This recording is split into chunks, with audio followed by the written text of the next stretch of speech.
स्वागत है आपके अपने चैनल महादेव की बेटी में। तो मैं आपके लिए आज लाई हूँ जन्माष्टमी व्रत कथा।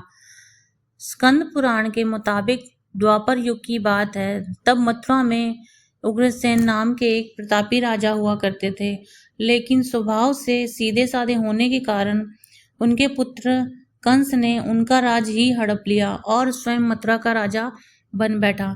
कंस की एक बहन थी जिनका नाम देवकी था। कंस उनसे बहुत प्रेम करता था। देवकी का विवाह वासुदेव से तय हुआ। तो विवाह संपन्न होने के बाद कंस स्वयं ही रथ हाँकते हुए बहन को ससुराल छोड़ने के लिए रवाना हुआ। जब वह बहन को छोड़ने के लिए जा रहे थे, तभी एक आकाशवाणी हुई कि हे देवकी और वासुदेव की 8वीं संतान कंस की मृत्यु का कारण बनेगी। यह सुनते ही कंस क्रोधित हो गया और देवकी और वसुदेव को मारने के लिए जैसे ही आगे बढ़ा, तभी वसुदेव ने कहा कि वह देवकी को कोई नुकसान न पहुंचाए।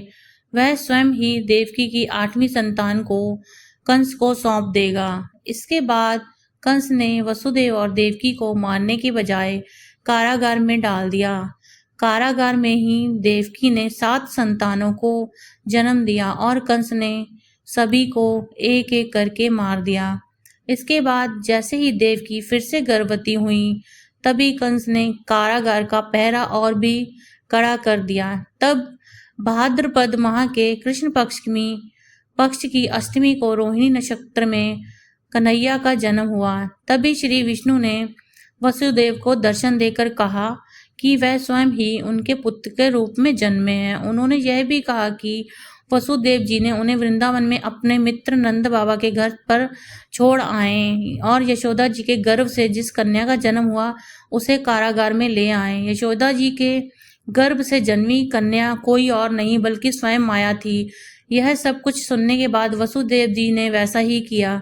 स्कंद पुराण के मुताबिक जब कंस को देवकी की 8वीं संतान के बारे में पता चला, तो वह कारागार पहुंचा और वहां उसने देखा कि 8वीं संतान तो कन्या है। फिर भी वह उसे जमीन पर पटकने ही लगा था कि वह माया रूपी कन्या आसमान में पहुंचकर बोली कि रे मूर्ख, मुझे मारने से कुछ नहीं होगा।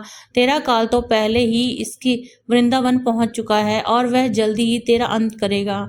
इसके बाद कंस ने वृंदावन में जन्मे नवजातों का पता लगाया।